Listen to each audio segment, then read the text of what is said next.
Okay जी, आप कह रहे हैं कि हम क्वेश्चन नंबर 12 करें। ठीक है, तो क्वेश्चन नंबर 12 में हमारे पास ये वैल्यूज है। ठीक है, तो लिमिट की डेफिनेशन क्या है कि हमने प्रूफ करना होता है कि for every epsilon greater than 0,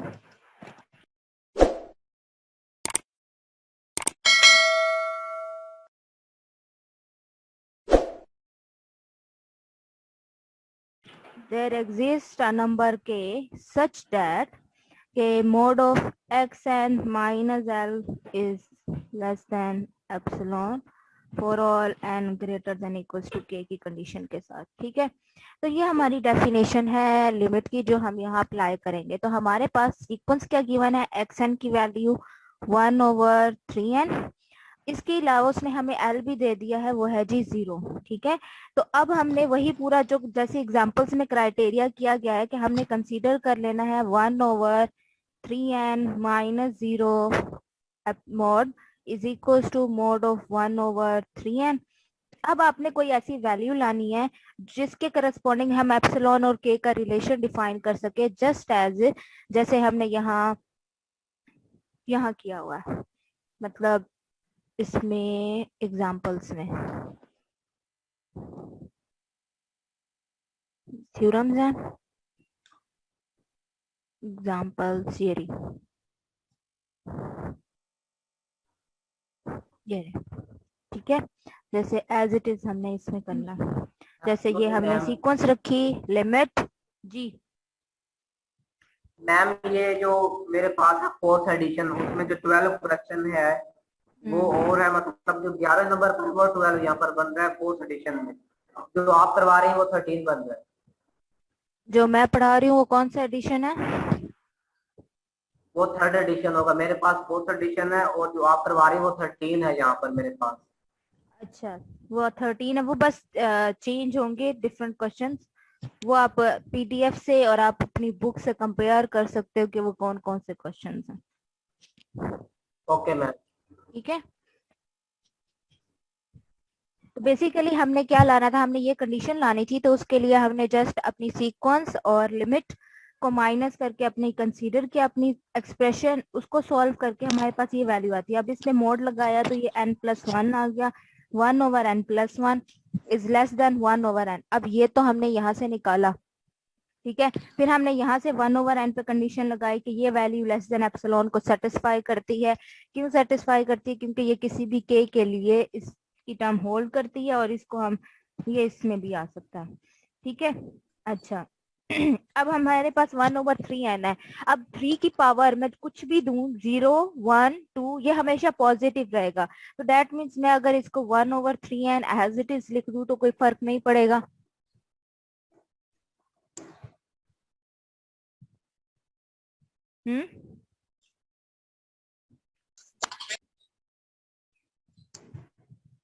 अब आपने यहाँ एक वैल्यू लानी है। ठीक है, यहाँ पे अब आपने एक के करस्पॉन्डिंग से एक वैल्यू बनानी है जो कि एक टाइम के बाद जाके 0 को अप्रोच होना शुरू हो जाए।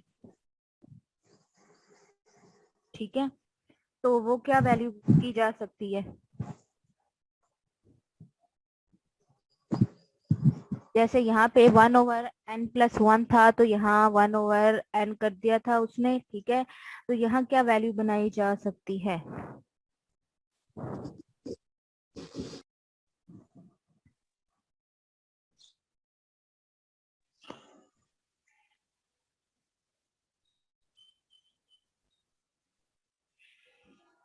मैम हम लोग यहाँ पे 1/3 बना सकते हैं, और जो के है वो लेस देन उससे हो नहीं, जाए एन से। हम 3k नहीं हाँ बना सकते ना। अगर हम 3k बनाएंगे फिर भी हमारी वो जो सीक्वेंस है वो तो सॉल्व ना हुई। अच्छा ठीक। जी जी 1/3n लेस देन होगा, 1/n से भी तो लेस देन होगा। यहाँ हम 1/n भी तो लिख सकते हैं। 1/3n वो लेस देन होती है 1/n। ये हाँ बिल्कुल लिख सकते 1/3n हैं। लेस देन होता है 1/n से। तो मैम जी फिर 1/n जो है वो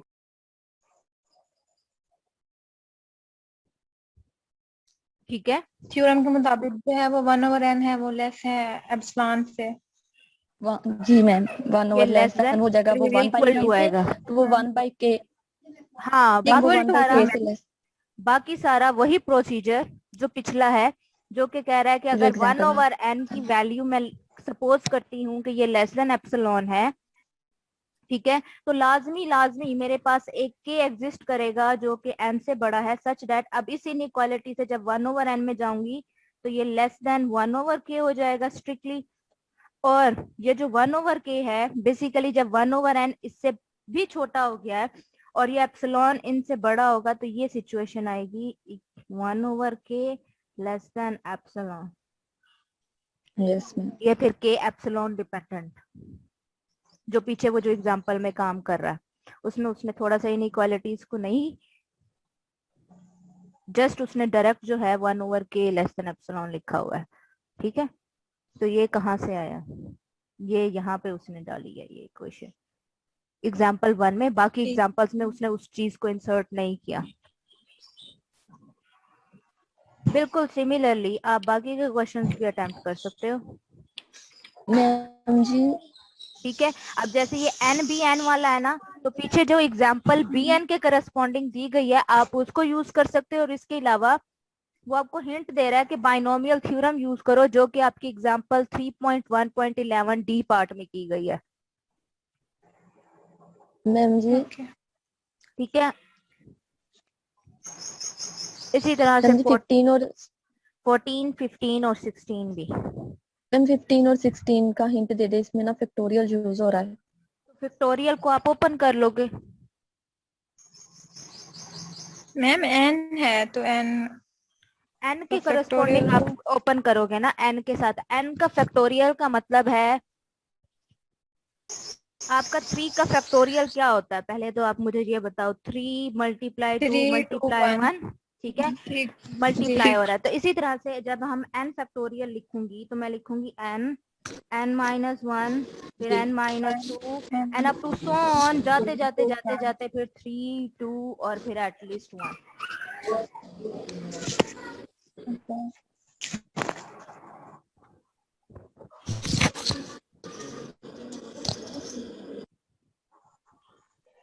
ठीक है, और किसी ठीक का मैम। कोई सवाल? तो फिर ये जो n स्क्वायर का एक n है वो इस एक n से कैंसल आउट हो जाएगा, फिर n ओवर और ये बाकी की टर्म बच जाएगी। तो आपके पास जो टर्म सिंप्लीफाई होके बनेगी वो आ जाएगी n ओवर n माइनस 1 का फैक्टोरियल।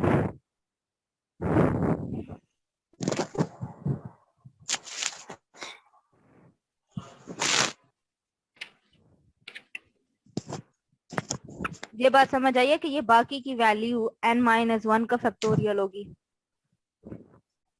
जी मैम। हाँ जी, ठीक है, फिर उसको सॉल्व कर लेंगे अब आप।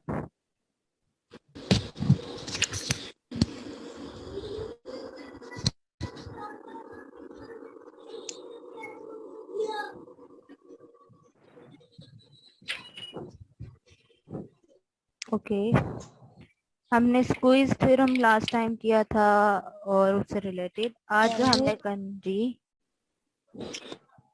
मैम जी 3.2.3 थ्योरम में से 1-2 पॉइंट पूछना था।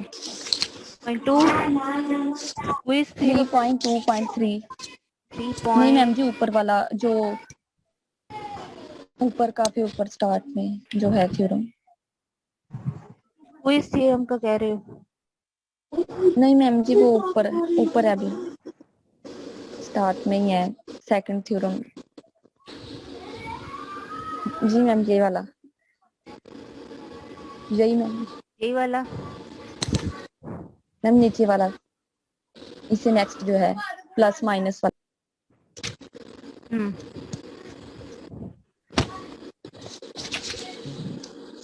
मैम जी नेक्स्ट करें ऊपर। नेक्स्ट मैम जी यहाँ से आ गई है समझ। मैम जी ये भी हो गया है नेक्स्ट मैम जी।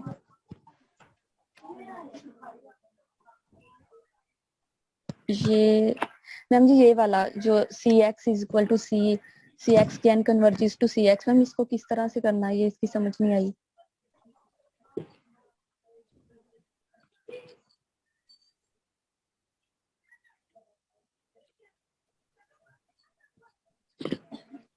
CXN अच्छा जी जी ठीक है। जी मैम। बेसिकली CXN को हम ले रहे हैं कि CXN खुद एक अदर वैल्यू है जो कि कांस्टेंट सीक्वेंस बना रही है। जैसे XN YN लिया था ना ऊपर, हमने प्रूव किया कि XN YN है, ठीक है। XN किसको कन्वर्ट करती है, किसी X पॉइंट को, YN कन्वर्ट X करती है किसी Y पॉइंट को, ठीक है। तो हम कह रहे हैं कि हमारे पास यहाँ पे भी C कोई अकेला नहीं है, वो एक कांस्टेंट सीक्वेंस है जिसमें एक ही टर्म है जो बार बार रिपीट हो रही है, C, यानी उसके हर मेंबर के ऊपर हर एलिमेंट जो है वो C है, खुद है, ठीक है। तो ऐसी सीक्वेंस जिसमें एक ही नंबर रिपीट होता है, जैसे फॉर एग्जांपल 2 2 2 2 2 2 2 2 2, ठीक है। तो ये भी एक सीक्वेंस है, कांस्टेंट सीक्वेंस है जिसमें C की वैल्यू 2 है। तो हम बेसिकली C को CN कंसीडर करते हैं और कहते हैं इसके हर मेंबर की वैल्यू C है, ठीक है। और बाकी सारा हिसाब वही XN YN वाला प्रूव कर देंगे इसके ऊपर, ठीक है मैम जी। और नेक्स्ट ये नीचे वाला यही point ma'am ji, alpha is equal to, ये जो उन्होंने कहा है कि भाई next show if Z is equal to C can is a sequence of non zero real numbers. तो इसमें ये जो पॉइंट है ma'am, triangle inequality that minus alpha less than equals to minus, ये तो आ गया मैम। नेक्स्ट उन्होंने कहा है व्हेंस इट फॉलोज दैट, ये पॉइंट कैसे है 1/2 Z का मोड इज इक्वल टू, ये वाला पॉइंट नहीं समझ आया मैम।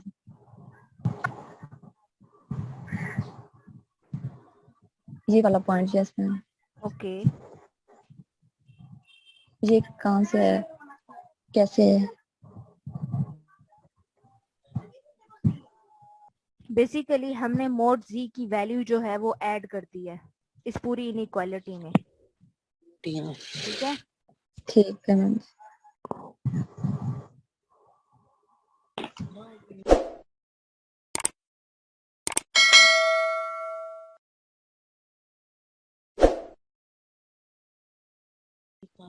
जब Z की वैल्यू हम ऐड करते हैं तो यहाँ पे सिर्फ ZN बच जाएगा, ठीक है। यहाँ पे वैल्यू आ जाएगी मोड Z माइनस अल्फा, अब बच गया ये वैल्यू, ठीक है। Yes ma'am. यहाँ बनेगी mode Z minus ZN minus. अब यहाँ से एक मिनट, या तो आप लोग बोलना बंद कर दें।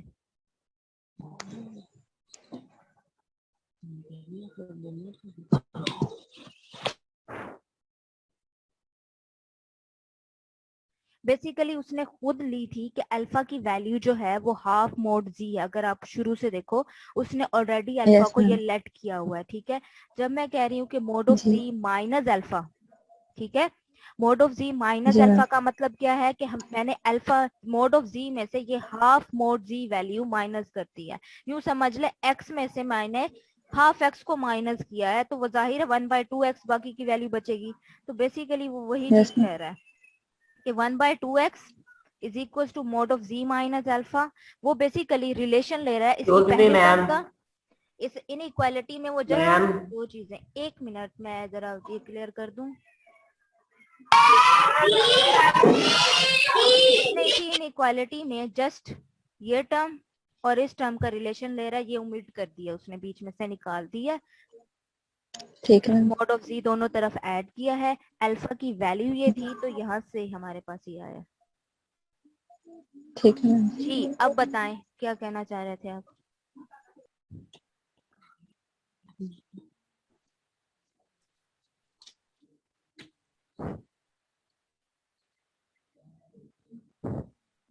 जी मैम ये यूं नहीं हो सकता कि जैसे कि ये जो ZN माइनस Z का जो मोड इलेक्शन अल्फा था इस पर मोड की प्रॉपर्टी लगाकर ये जो इधर ये होगा तो ग्रेटर देन इसके माइनस अल्फा से, लेकिन लेस देन होगा प्लस अल्फा से, इसलिए अल्फा इधर कर दिया गया है। इसलिए फिर ये लेस देन और इक्वल टू माइनस अल्फा से ये माइनस कर दिया गया, और फिर ये तो वैसे यहाँ से इसकी ट्रायंगल इनक्वालिटी लगाकर इधर इसको लिख दिया गया।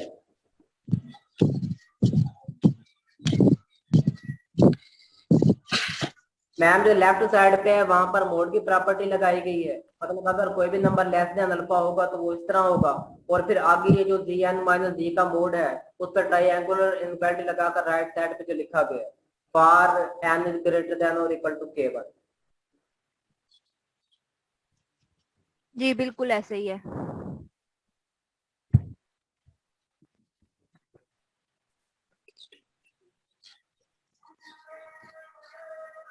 अब हम नेक्स्ट टॉपिक स्टार्ट करें।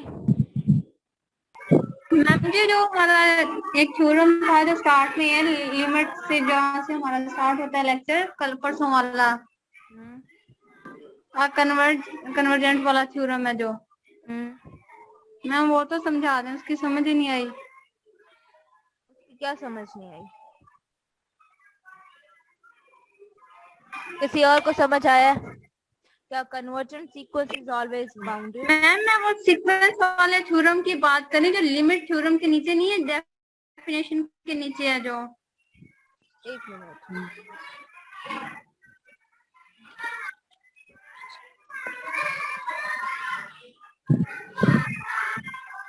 हाँ, convergent sequence of a real number bounded वाला मैम वो।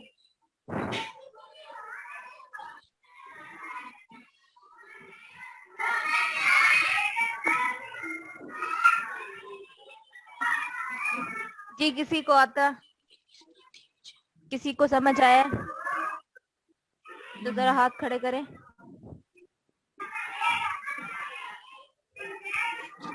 जिसको आता है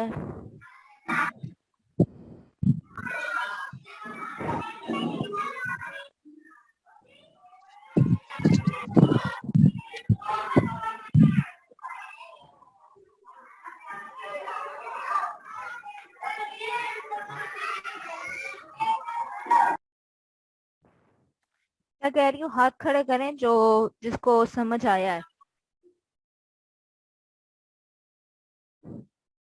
वो जस्ट अपने चैट्स में जाएंगे जहाँ पे आपके इमोजीज यहाँ पड़े हैं, वहां से आप अपने। मैम जी समझ नहीं आई।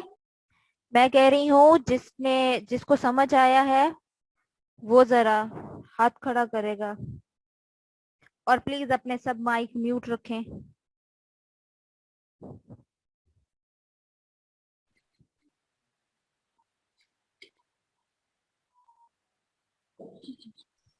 ओके, और कोई एमएससी पार्ट 1 से कोई?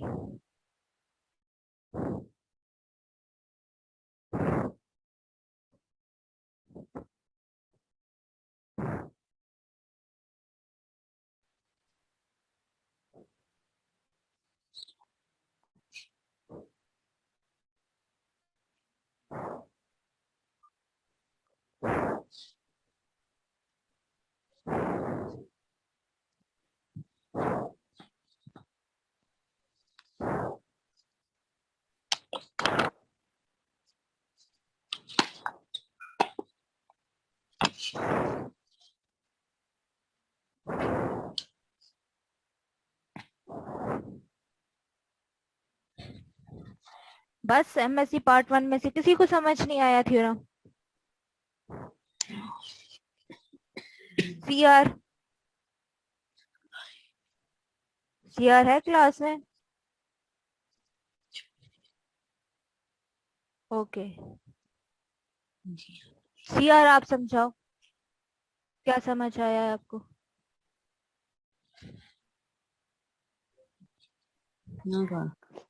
अस्सलाम वालेकुम मैम। वालेकुम सलाम।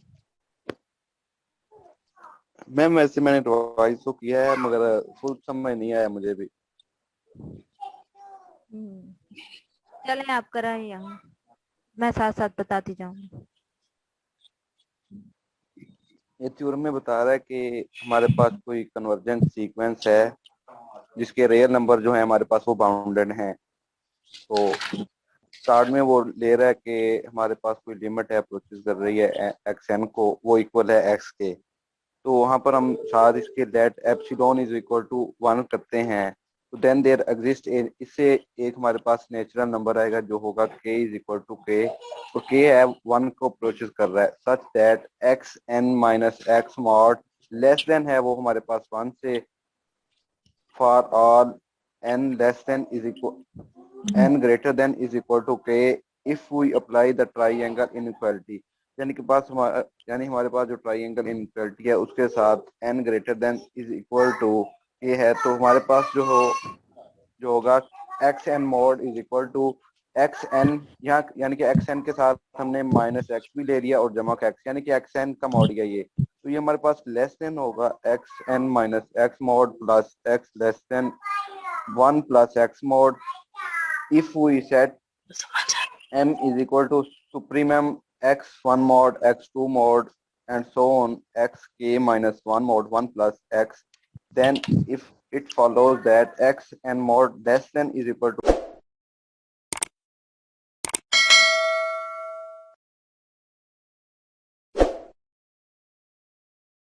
to m for all n belong to n natural numbers.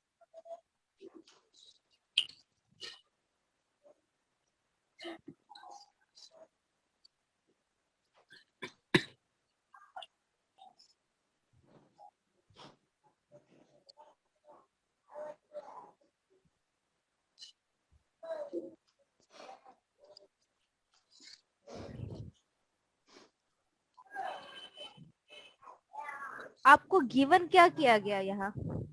Just ये कि वो एक सीक्वेंस जो है वो कन्वर्जेंट है तो उसकी कोई ना कोई लिमिट होगी, ठीक है। लिमिट है तो वो हर एप्सिलॉन के लिए, यानी एप्सिलॉन की कोई भी वैल्यू आ जाए ग्रेटर देन 0, उसके लिए उसकी ये डेफिनेशन के फॉर ऑल, यानी कि बेसिक थ्योरम में मैम वो थ्योरम में बेसिक बात ये कर रहा है कि हमारे पास कन्वर्जेंट सीक्वेंस है और उसका रियल नंबर जो होंगे वो भी बाउंडेड होंगे हमारे पास। एक्चुअली नहीं बेसिकली हम ये कहना चाह रहे हैं कि जो हमारी सीक्वेंस है, सीक्वेंस का अगर हम कोई सेट बना लेते हैं तो वो बेसिकली एक बाउंडेड सेट बनता है। बाउंडेडनेस का मतलब है कि हमें एक कैपिटल नंबर मिल जाता है m, जिसके करस्पॉन्डिंग वो सीक्वेंस के जितने भी एलिमेंट्स आते हैं वो उससे छोटे होते हैं अगर मैग्नीट्यूड अप्लाई करें। और अगर अपर बाउंड और लोअर बाउंड की बात करें तो फॉर एग्जांपल यहाँ पे भी अपर बाउंड लोअर बाउंड बन सकती है। अगर आप अपनी सीक्वेंस के एलिमेंट्स को जस्ट आपके सेट के मेंबर्स के तौर पे लिख लो x1 x2 x3 and up to so on and some xn and up to so on. अब इस सेट के ऊपर आपको पता है कि लोअर बाउंड कैसे निकालते हैं और अपर बाउंड कैसे निकालते हैं,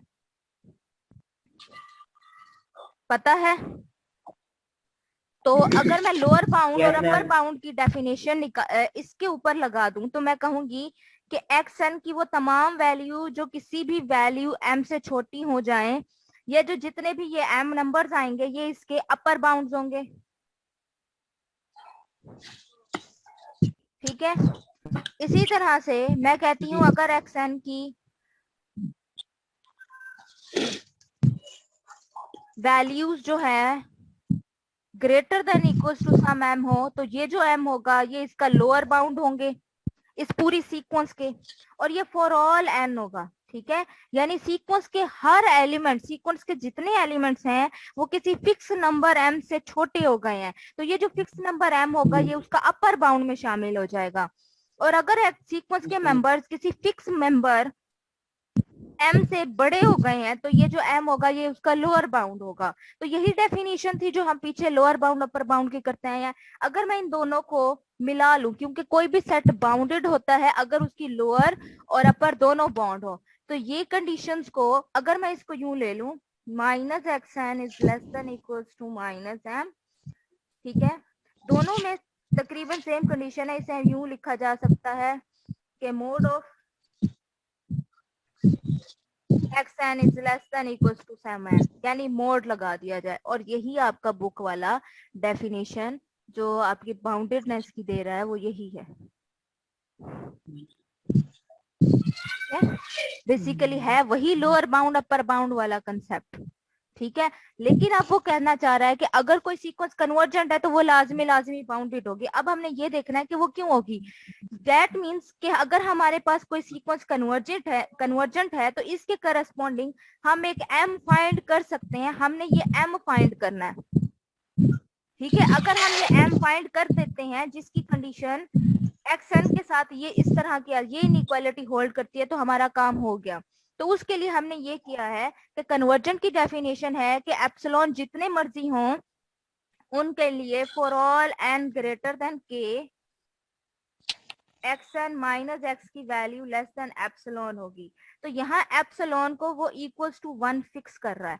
that means mod of x n minus x की जो वैल्यू है वो लेस देन 1 है, ठीक है। और ये के जो एप्सिलॉन पे डिपेंड करता है वो कोई के 1 पे डिपेंड कर रहा है, ठीक है। तो अब हमने क्या किया, क्योंकि हमने डेफिनेशन बाउंडेडनेस की लानी है, यानी ये मोड ऑफ एक्शन से स्टार्ट हो रही है तो हम यहीं से कंसीडर करेंगे। हम कंसीडर कर रहे हैं मोड ऑफ एक्शन को। अब हमने क्योंकि ये वाली को यूज करना है तो हम इसमें प्लस और माइनस कर देते हैं एक्स को। यहां से आपके पास इन दो वैल्यूज के ऊपर ट्रायंगुलर इनइक्वालिटी लगा ली आपने, mod of x n minus x plus mod of इसकी वैल्यू लेस देन 1 है,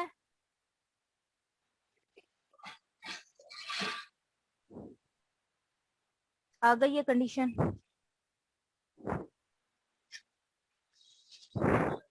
ठीक है। अब 1 प्लस मोड ऑफ एक्स जो है वो एक्सन से बड़ा है, एक्सन से बड़ा, यानी इससे छोटी मजीद वैल्यूज हो सकती हैं। और ये कंडीशन ट्रू है for all n greater than equals to k के लिए, ठीक है। N greater than equals to k के लिए। तो हम कहते हैं कि हमारे पास लाजमी के और के से बड़े एलिमेंट्स होंगे, तो एक्स के होगा, एक्स के प्लस 1 होगा, ठीक है। इसी तरह से अप टू सोन के प्लस 2 टर्म होगी कोई, ठीक है। और ये सारी टर्म्स जो हैं वो इस सिचुएशन को ट्रू करती हैं, यानी इस इनइक्वालिटी को सेटिस्फाई करती हैं, ठीक है। तो हम क्या कर रहे हैं, हम डिफरेंटली सपोज, अपनी बातें करने की आवाजें बंद कर दिया करें।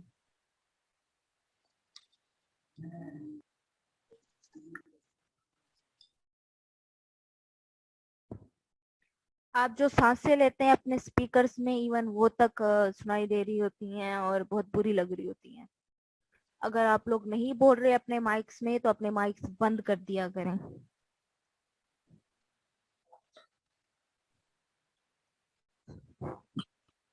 अब वो सिचुएशन 2 है एन उन तमाम वैल्यूज के लिए एन की जो ग्रेटर देन इक्वल्स टू के है। व्हाट अबाउट वो वैल्यूज जो के से छोटी हैं, x1 x2 x3 up to so on, क्योंकि हमने तो सारी वैल्यूज के लिए सेटिस्फाई करना होता है ना, ठीक है। हम क्या कहते हैं कि मोड ऑफ एक्स एन की जो वैल्यू है plus than equals to m for all n होती है, ठीक है। तो ये जो कंडीशन थी ना for all n greater than equals to k, अब इसको फॉर ऑल एन में कन्वर्ट करने के लिए हम ये ले रहे हैं कि हम x के यानी k से छोटे जितनी भी एलिमेंट्स हैं इनके हमने मोड्स ले लिए। अब इनमें हो सकता है क्योंकि एक्स एन की वैल्यू वो बड़ी वैल्यू है हमारे पास, तो ये भी वैल्यू इसी का पार्ट हो सकती है। अब इस सेट का हम क्या लेते हैं, सुप्रीमम ले लेते हैं और हम कहते हैं ये सुप्रीमम जो है ये वैल्यू m है। हम एक तरह से m कंस्ट्रक्ट कर रहे हैं, ठीक है, m बना रहे हैं कि m की वैल्यू क्या हो सकती है इस केस में, तो ये हमने लिया, ठीक है। तो अब ये जो कंडीशन, ये वाली जो कंडीशन है कि 1 प्लस एक्स जो है इसकी जगह हम m को रिप्लेस कर सकते हैं और इसे फॉर ऑल n कर सकते हैं। पहले ये कंडीशन सिर्फ n greater than equals to k के लिए थी, जब हमने m को ये सेट कर दिया तो फिर वो सारी कंडीशन फॉर ऑल n पे चेंज हो गई और 1 प्लस मोड ऑफ x की जगह m रिप्लेस हो गया। बात समझ आई है?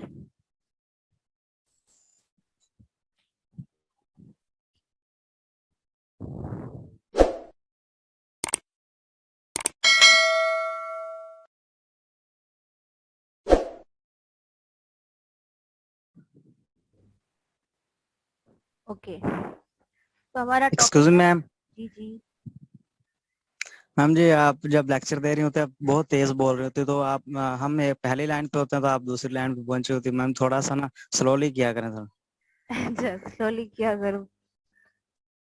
आपको दोबारा जब वीडियो भेजी जाती है ना, आप उसमें से स्लो स्लो करके सुन लीजिएगा। मैम उसमें वीडियो में मैम बहुत तेज होती है मैम, इतनी स्पीड नहीं। बहुत ज्यादा है मैम जी।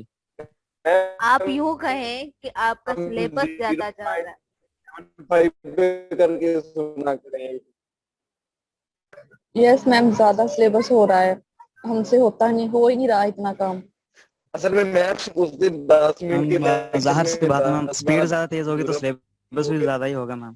कोई एक बोल ले। और दूसरी और दूसरी बात मैम, हमने खुद करना होता है तो टाइम काफी लग जाता है, रिसर्च करनी होती है, इस पे काफी सवाल नहीं मिलते, फिर टाइम काफी स्पेंड होता है इसमें। जी मैम, आप ना हमारी क्लास रूम पे ले लिया करें मैम, ऐसे ज्यादा हमें आपकी समझ आती है। हाँ जी, वो तो मैंने कहा है कि हाँ जी इंशाल्लाह ऐसे ही लेंगे। अब मैं क्योंकि मैम पढ़ाना। ऐसे इतने क्वेश्चन हो जाते हैं, फिर हम लोगों ने आपसे करने होते हैं तो मैम भूल भी जाते हैं हम लोगों ने कि क्या करना है। ऐसे आप जब हमें क्वेश्चन समझा रही होती तो हम आपसे पूछ भी सकते हैं कि हम इधर से समझ नहीं आई, तो मैम जब वो हम लोग यूट्यूब से सुन रहे होते हैं फिर कोई उधर बताने जब वाला आप भी नहीं YouTube होता से हमें। सुन रहे होते हो ना, मैं आपको बताती हूँ, आपके जहन में जैसे ही क्वेश्चन आए, आपने व्हाट्सएप ग्रुप खोलना है अपना, वहां जाके अपना क्वेश्चन लिख देना, ठीक है। और जिस जगह से आपका जी समझ नहीं आया उसका स्क्रीनशॉट भी वहां डाल देना कि यहाँ से नहीं आया मैम, ताकि वो चाहे वो एट अ टाइम रिप्लाई ना भी कर सके, लेकिन जैसे ही मैं उसको रिप्लाई करने पाऊंगी मैंने सब क्वेश्चंस को आपके रिप्लाई कर देना, जी ठीक है। जी आप पढ़ना स्टार्ट कर लें। जी yes ma'am. Monotone sequence, monotone basically कुछ नहीं है, इसका जो लफ्ज है ना मोनोटोन, बस ये थोड़ा सा डेंजरस हिलेरियस किस्म का लगता है, अदरवाइज इसमें कुछ भी नहीं है।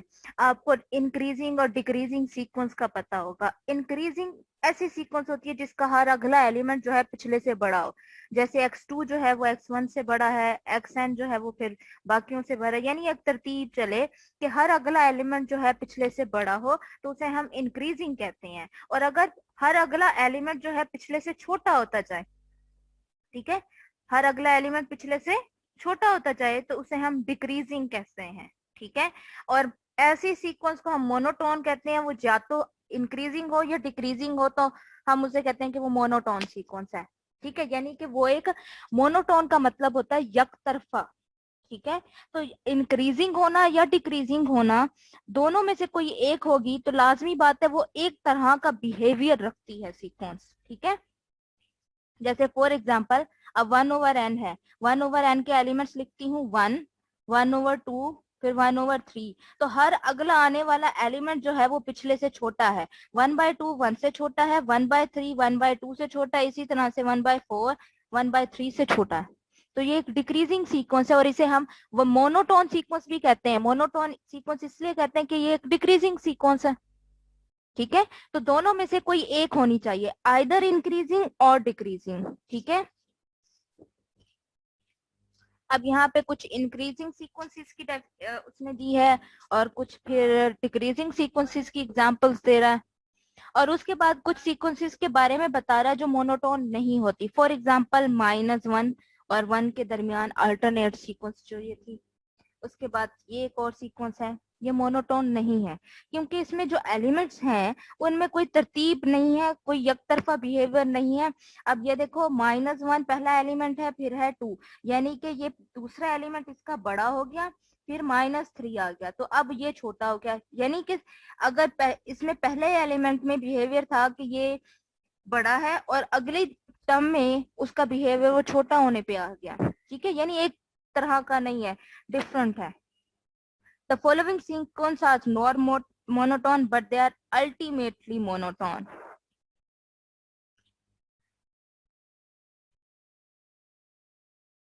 अब मोनोटोन कन्वर्जेंस थ्योरम है कि मोनोटोन सीक्वेंसेस जैसे इंक्रीजिंग और डिक्रीजिंग सीक्वेंस हैं, उनमें भी कन्वर्जेंस का थ्योरम है।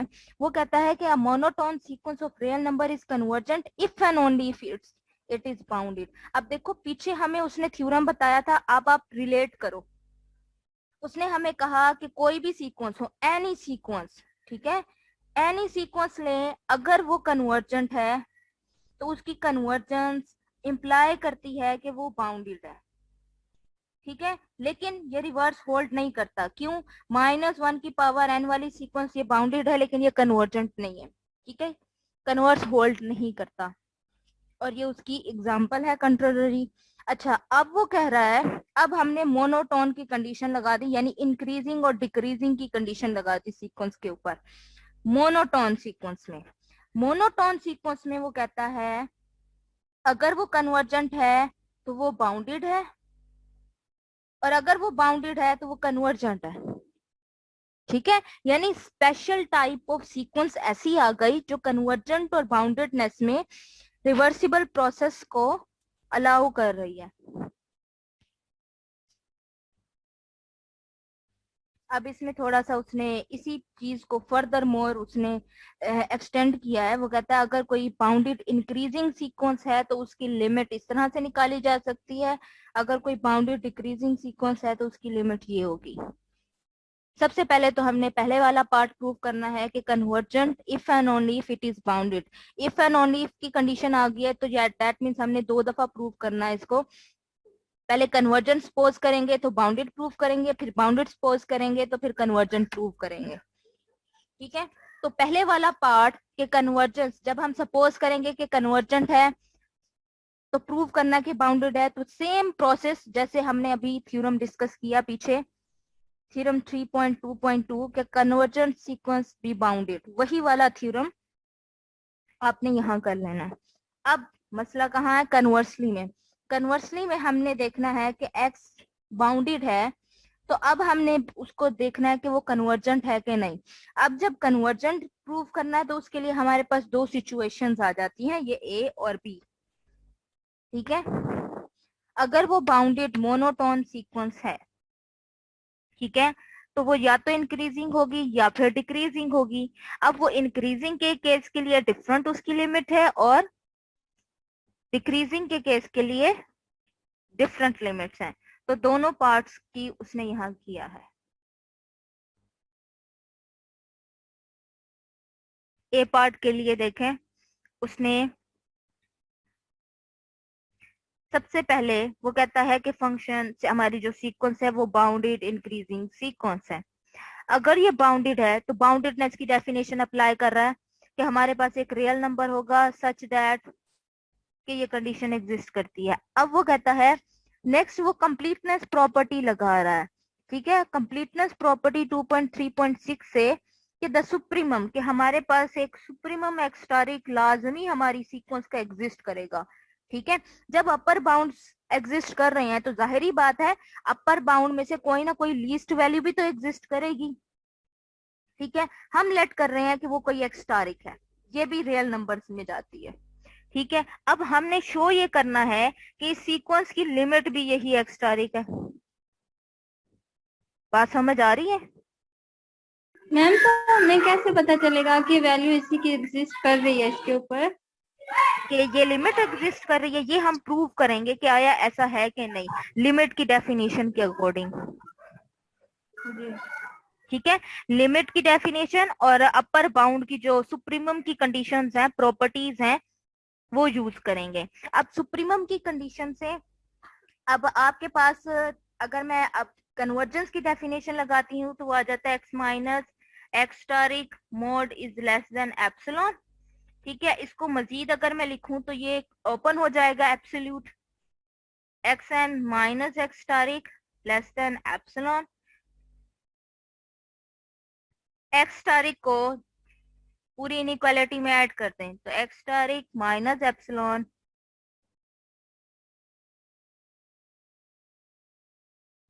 ठीक है। अब एक्सन जो है यानी हमारी जो पूरी सीक्वेंस है वो इन 2 नंबर्स के दरमियान लाए करती है, ठीक है, अगर xn जो है x स्टार को कन्वर्ट करे। तो ये जो x स्टार माइनस एप्सिलॉन है, इसके बारे में हमें पता है कि ये जो है ये हमारा अपर बाउंड नहीं है। ठीक है, अपर बाउंड की कंडीशन में आता है कि अगर आपके पास x स्टार खुद एक सुप्रीमम है यानी लीस्ट अपर बाउंड है, इसमें से मजीद माइनस कर रही हूँ तो ये मजीद छोटी हो जाएगी, यानी ये जो x स्टार माइनस एप्सिलॉन की वैल्यू होती है ये x स्टार से छोटी है, जो कि एक अपर बाउंड है, सॉरी लीस्ट अपर बाउंड है। तो जाहिरी बात है ये अपर बाउंड के सेट में तो नहीं गई, क्योंकि अपर बाउंड के सेट में से लीस्ट वाली तो ये है। ठीक है, सबसे छोटी ये है। अब इससे छोटी जो भी होगी वो इस अपर बाउंड के सेट में तो नहीं जाएगी। ठीक है, लेकिन ये वाली जा सकती है अपर बाउंड के सेट में, ये नहीं होगी। इसके बारे में कंफर्मेशन उसने दे दी हमें। It's not an upper bound and hence there exist.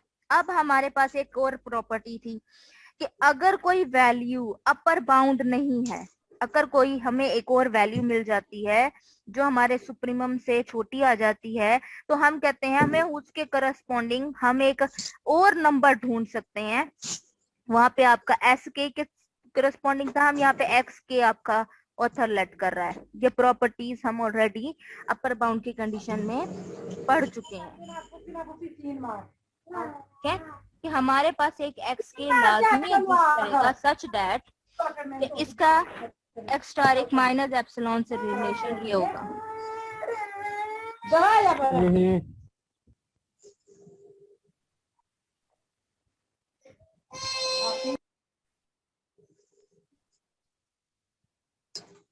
Rizwana अपना माइक ऑफ करो।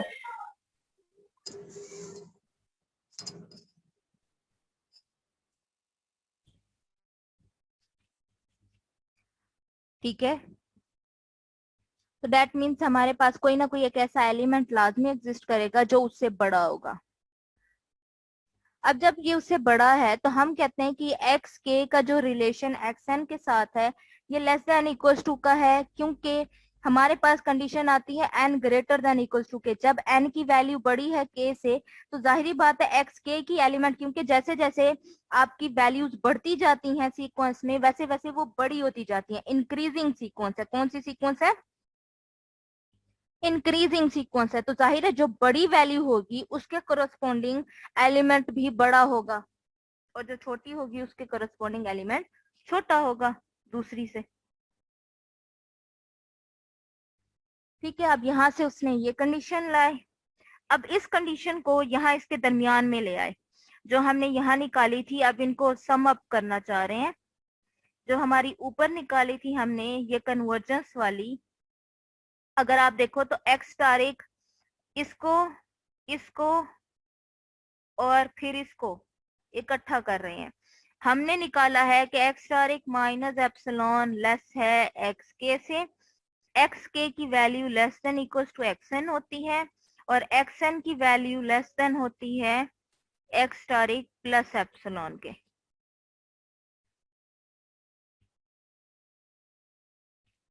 ठीक है,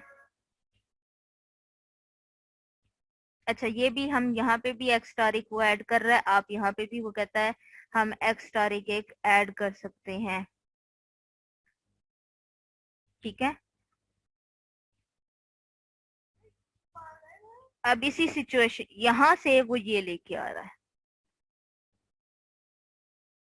ठीक है मैम जी, जी मैम हमने मैम यहाँ पे डबल ये एक्स्ट्रा क्यों अप्लाई किया है? कहाँ पे डबल एक्स स्टार एक? मैम जहाँ से ये less then extra less than S है, लेस देन इक्वल है ना जी मैम, इससे आगे वाला है। जी जी मैम ये वाला बेसिकली जब मैं बात कर रही हूँ कि वो एक अपर बाउंड है, बेसिकली आपकी ना मैंने आपको लिमिट के वर्जन से बताया, वो आपको सारा आपका क्राइटेरिया बेसिकली वो ये वाली जी चीज जो बन रही है ये बना रहा है with the help of upper bound conditions. ठीक है, उसमें क्या है, उसने कह दिया कि एक्स स्टार एक सुप्रीमम है यानी लीस्ट अपर बाउंड है, तो लाजमी बात है एक्स स्टार में से माइनस एप्सिलॉन करूंगी तो ये तो अपर बाउंड नहीं होगा। अगर ये अपर बाउंड नहीं है तो इसके करस्पॉन्डिंग मुझे एक एक्स के मिल जाता है, ठीक है, जो इससे बड़ा है। और एसके के ऊपर कंडीशन है कि ये less than equals to x n है अगर एन की value greater than equals to k हो। ठीक है, बिल्कुल सिमिलर वर्जन पे हम ये भी कह सकते हैं कि हमारे जो एक्स एन की वैल्यूज हैं, क्योंकि एक्स तारीख एक लीस्ट अपर बाउंड है लेकिन अपर बाउंड तो है, तो दैट मीन्स एक्स एन की वैल्यूज जो है वो less than equals to x तारीख है, यानी कि जितनी भी सीक्वेंस की वैल्यूज हैं वो या तो इससे छोटी हैं या इसके इक्वल हो सकती है। ठीक है, अब लीस्ट अपर बाउंड सुप्रीमम की यही कंडीशन होती है, और अगर मैं इसमें कोई टर्म मजीद ऐड कर दूं तो वो इससे भी बड़ी हो जाएगी और ये कोई अपर बाउंड होगा। ठीक है, ये जस्ट सुप्रीमम की कंडीशन है। मैम ये हमारे जो क्वेश्चन में हमने जो किया था, we will show that x star less x star is equal to limit approaches to x n, तो इसलिए भी तो हो सकता है ताकि हम इसलिए एक्स स्टारिक ले रहे हैं लास्ट में। हम बेसिकली हमने एक्सटारिक ऑलरेडी सपोज कर लिया था हमने कि ये एक इस सीक्वेंस का सुप्रीमम है, तो अब हमने प्रूव ये करना था कि यही उसका लिमिटिंग पॉइंट भी है, तो हमने जस्ट अप्लाई सारी वही अपर बाउंड सुप्रीमम की प्रॉपर्टीज अप्लाई करके हमने अपनी लिमिट की डेफिनेशन निकाली है। अब क्योंकि यहाँ एप्सिलॉन एक आर्बिट्रेरी है तो हम कंक्लूड करते हैं अब ये किसी फिक्स एप्सिलॉन के लिए निकाला गया। ठीक है, तो अब किसी आर्बिट्रेरी जब हम नंबर के लिए काम करते हैं तो आपको पता है हम उसे फॉर एवरी नंबर्स के लिए भी अप्लाई कर सकते हैं। तो जब एक आर्बिट्रेरी एप्सिलॉन के लिए ट्रू है दैट मींस कि for every epsilon greater than 0 के लिए ये कंडीशन ट्रू है, तो एक्सएन जो है वो एक्सटारिक को कन्वर्ज करती है। तो हमने यही बात प्रूव करनी थी कि ये जो लिमिट ऑफ एक्सएन होगी ये सुप्रीमम होगी इस सेट का। ठीक है, और हमने उस सुप्रीमम को सपोज कर लिया था कि वो एक्सटारिक है।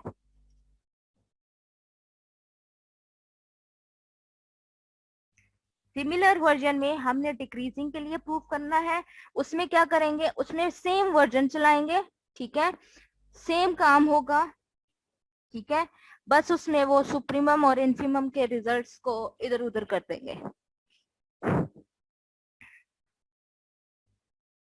बेसिकली ये जो मोनोटोन कन्वर्जेंस थ्योरम्स हैं बेसिकली ये हमें बताते हैं कि अगर हमारे पास कोई बाउंडेड मोनोटोन सीक्वेंस आ जाती है, चाहे वो इंक्रीजिंग है चाहे वो डिक्रीजिंग है, तो उस केस में हमारे पास उसका लिमिट क्या होगी उसकी कन्वर्जेंट की।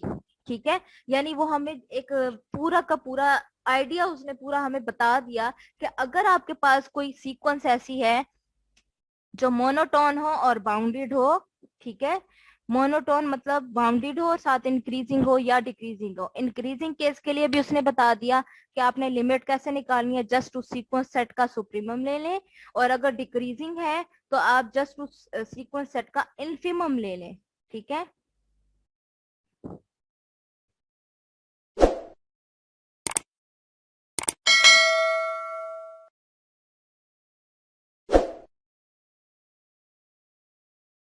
और सुप्रीमम इन्फीमम लेने आपको आते हैं।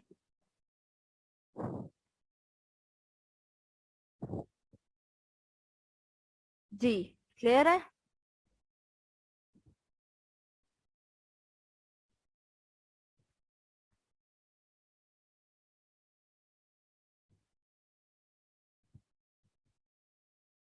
और अपनी अटेंडेंस जो है वो व्हाट्सएप ग्रुप में मार्क करते जाएं।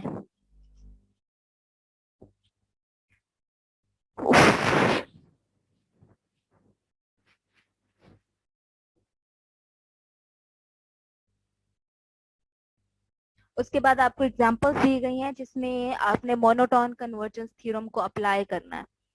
कर लेंगे या कोई एक करवा दूं? जी मैम एक करवा दें आप, फिर मैम आप समझ आ बताओ जाएगी हमें। कौन सी करवाऊं?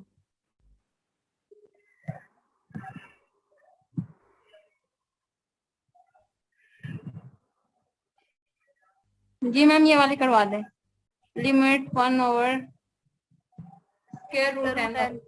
ओके, अब यहाँ पे हमने जस्ट पहले हम सिर्फ देखेंगे कि हमारे पास ये जो 1/√n है ये कैसे सीक्वेंस है। 1/√n जो है ये बाउंडेड है। ठीक है, और इसके अलावा ये डिक्रीजिंग सीक्वेंस है। ठीक है, तो दैट मीन्स डिक्रीजिंग है तो मोनोटोन हो गई, ठीक है। इसके अलावा बाउंडेड है,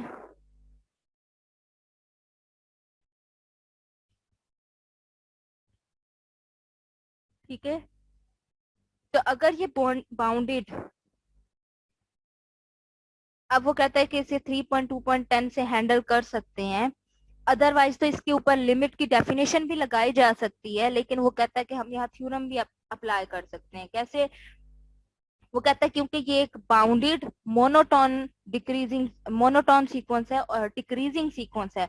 तो डिक्रीजिंग के केस में हमारे पास हमारा रिजल्ट क्या कहता था कि हमने इनफिमम लेना है अपने इस सेट 1/√n का, सच दैट n जो है वो नेचुरल नंबर से बिलोंग करेगा, ठीक है। इनफिमम लेना है। अब आप मुझे बताओ इस सेट 1/√n का इनफिमम सेट क्या बनेगा। सबसे पहले तो इसमें पहला एलिमेंट 1 आ जाएगा, ठीक है। सेट बनाते हैं 1/√2, 1/√3 and up to so on. तो बेसिकली अगर आप देखो, तो अगर मैं जस्ट वैसे ही बात करूं तो जैसे जैसे ये चीजें बढ़ती जा रही हैं, इस सेट का अगर मैं इनफिमम निकालूं तो सबसे पहले तो मुझे इसके लोअर बाउंड्स निकालने हैं।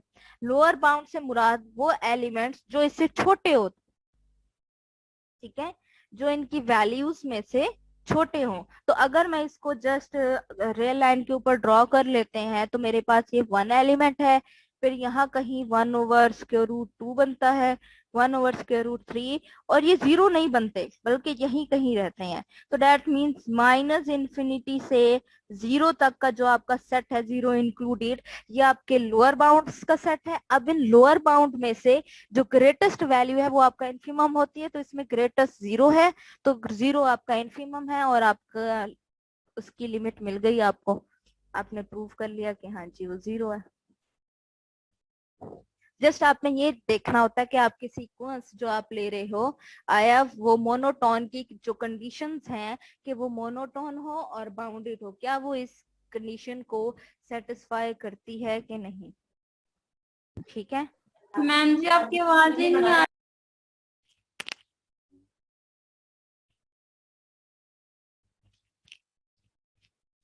मेरा माइक तो ओपन है, आवाज क्यों नहीं आ रही? मैम ये दोबारा बताएं कैसे किया आपने। देखो हमें सिर्फ ये पता करना होता है कि हमारी जो गिवन मैम जी सीक्वेंस आवाज है, जैसे फटफट के नहीं आती वैसे आ रही, समझ नहीं आ रही। वो जब आपको वीडियो मिलेगी ना मेरे ख्याल से उसमें क्लियर हो जाएगी।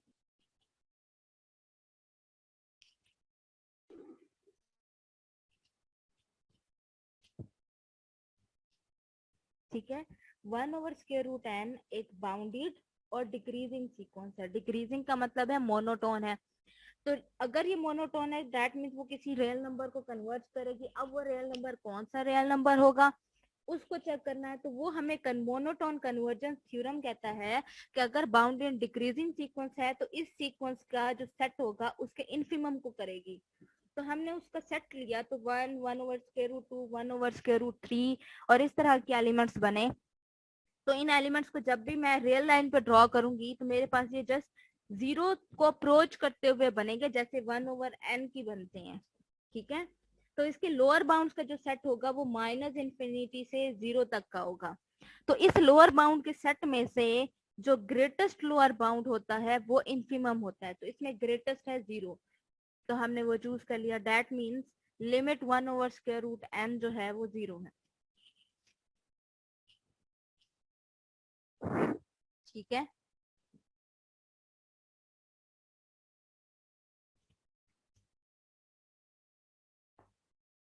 वो आपको एग्जांपल्स के 2 सेट दे रहा है, इसमें आपको मोनोटोन डिक्रीजिंग की एग्जांपल्स दे रहा है। अगले एग्जांपल्स में भी मेरे ख्याल से आपको इंक्रीजिंग वर्जन में एग्जांपल्स दे रहा है।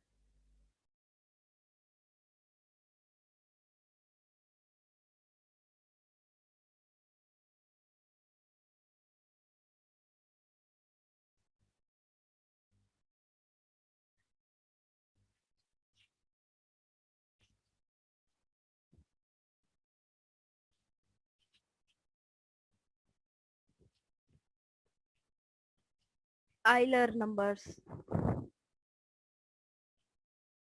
बेसिकली आप सिर्फ इसमें इतना देख लें कि आयलर नंबर बेसिकली एक बहुत ही जबरदस्त किस्म की सीक्वेंस है नंबर्स की, जो कि मोस्ट इम्पोर्टेंटली एक नंबर ट्रांसीडेंटल नंबर को, जो कि हमारी मैथमेटिक्स का है पाई को कन्वर्ज करती है। इसकी वैल्यू जो है वो पाई को कन्वर्ज करती है। और फेमस आयलर नंबर ई, इसे हम आयलर नंबर ई भी कहते हैं, और जिसकी वैल्यू अप्रोक्सीमेट करता है कि 2.718 है। अगर इसकी सीक्वेंस बनाई जाए तो इसकी सीक्वेंस इस तरह से शो होती है। ये बाउंडेड और इंक्रीजिंग सीक्वेंस है, ठीक है, और ये हमारी वैल्यू ई को कन्वर्ज करती है। इसके कन्वर्जेंस के हवाले से बताया गया कि 2 और 3 के दरमियान इसकी वैल्यू लाई करती है, ठीक है, ई एन की। ये सारा उसने थोड़ा सा प्रूफ दिया, आप इसको देख सकते हैं। बेसिकली एक्सपोनेंशियल वैल्यू जो है ई वैल्यू, अगर आप ई की पावर एक्सपोनेंट 1 लेते हो तो एक्सपोनेंट की वैल्यू बेसिकली 2.718 समथिंग आती है, ठीक है। मैम जी ये प्रूव करना है जो ऊपर गुजर गया है। इसको देखना, आप इसको देख लीजिएगा, इतना ज्यादा जी मैम आपकी आवाज नहीं आ रही, मैंने पूछा ऊपर वाला थ्योरम करना है प्रूफ उसका। प्रूफ उसका बस देख लीजिएगा, इतना ज्यादा करने की जरूरत नहीं है उसको, वो जस्ट इंफॉर्मेटिव पर्पस से आप उसे देख लीजिए। ओके। अच्छा, अब आपने इस सेक्शन में से आपने अपना मोनोटोन कन्वर्जेंस थ्योरम यूज करना है, ठीक है, और आपने इनकी लिमिट्स फाइंड करनी है। क्वेश्चन 1 2 3 4 5,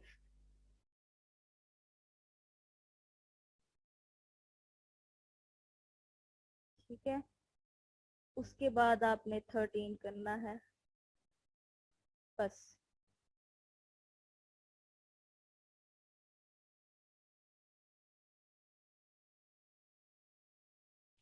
ठीक है, अच्छा, उसके बाद हमारा टॉपिक है सब सीक्वेंस का। सब सीक्वेंस यानी सीक्वेंस के ही एलिमेंट्स उठा के हम एक और सीक्वेंस बना लें जो उसी सीक्वेंस के अंदर कंटेन करता है। मैम जी मैम बस कर दें। जी मैम बस कर, अभी पिछला भी रहता है हमारा। चलो, अभी पढ़ते हुए हमें जस्ट 20 मिनट हुए हैं।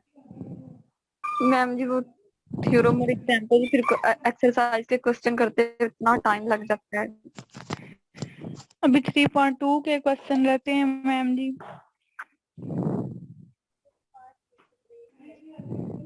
मैम हमारे पेपर शरीफ चेक हो गए हैं कि नहीं? नहीं।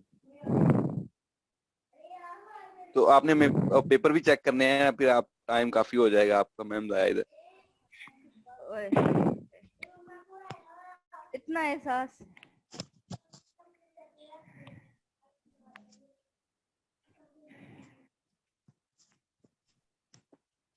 अच्छा, एक दिन जैसे ही आपके पेपर चेक होंगे ना, फिर एक दिन आप दोनों क्लासेस के पेपर्स जब चेक हो जाएंगे तो फिर एक दिन रखूंगी जिसमें दोनों के पेपर्स को डिस्कस करेंगे।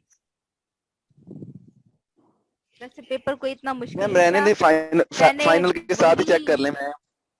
नहीं, वो पहले ही चेक होते हैं। मैम कब तक चेक हो जाएंगे?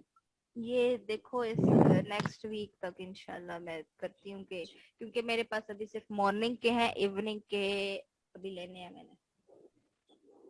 मैम मॉर्निंग वालों के चेक हो गए? नहीं हुए मैम जी, फिर आप मार्क्स बताएंगे? हाँ जी, मार्क्स मिड के बताए जाते हैं। मिड के आप लोग जो है ना, मार्क्स आपको पता होते हैं, पेपर भी देखते हैं अगर फिजिकल हो तो, ठीक है। फाइनल और क्वेश्चन सारे वैसे किताब से दिए थे, जो मैंने पढ़ाया था, बस मैंने सेट चेंज कर दिए और थोड़ी सी चीजें चेंज कर दी। और उसमें आप बोल रहे थे कितना मुश्किल पेपर था, नहीं तरीका वही था जो पुराने के लिए एमसीक्यूज भी आसान ही थे, बहुत मुश्किल था ना। अब देखो एमपी सेट की कार्डिनैलिटी किसे नहीं पता होती। मैम हम इतने ज़हीन होते तो इधर होना था हमने। हाँ, किधर होना था? दुनिया पता कर लेंगे। तो मैथमेटिक्स में आए हो। दुनिया के सबसे ज़हीन लोग मैथमेटिशियंस होते हैं। आपके पास मैम हमें जो तो लग रहा है इमेजिनेटिव हमें तो पावर्स है ना, मेरी बात सुनो। हमें तो आज पता आप जिस तरह से चीजों को इमेजिन करते हो ना, वैसे कोई भी एक आम इंसान इमेजिन करके नहीं आ सकता। आप बीएससी तक मैम मैथ पढ़ ये के तो आए आप हो। बिल्कुल सही कह रही हैं। रियल में तो सारी चीजें इमेजिन ही कर इमेजिन नहीं कर।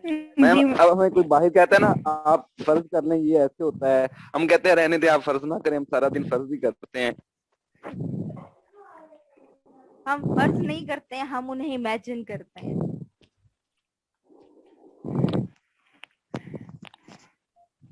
मैम जी स्टॉक मार्किंग कीजिए। पहले तो पेपर मैंने देखे ही नहीं है, मुझे पता चला है कि पेपर बहुत खराब है। देखते हैं। रियल पता नहीं क्या, हमें इतनी मुश्किल लग रही है। जी मैम बहुत मुश्किल लग रही है, हमसे हो नहीं। इमेजिन किया। चले, जो क्वेश्चन पूछने हैं वो पूछे।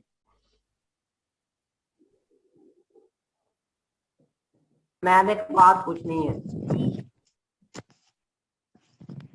मैम आप ये माइक एक्स्ट्रा यूज करती हैं या ये लैपटॉप का यूज करती हैं? मैं अपनी हैंड फ्री का माइक यूज करती हूँ। मैम आपकी ना आवाज कभी कभी कम हो जाती है ना, इसलिए वो फिर दूर हो जाता है। वो लैपटॉप का जो माइक, लैपटॉप का माइक सेट, हेडसेट के साथ माइक सेट भी होता है, ठीक है। अब वो अलग से यूज करना पड़ता है, लेकिन इसका ये है कि इसमें ना एक तरफ से माइक की है। अब वो जब दूसरी तरफ पकड़ते पकड़ते दूसरी तरफ हैंड फ्री घूमती है तो वो आवाज स्लो होने मेरे ख्याल से शुरू हो जाती है, शायद ये वजह हो।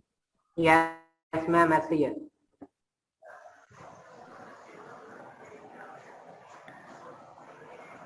चलो ठीक है, किसी का कोई सवाल है तो पूछे, नहीं तो अपने अपने ग्रुप्स में अपनी अपनी अटेंडेंस लगा लें।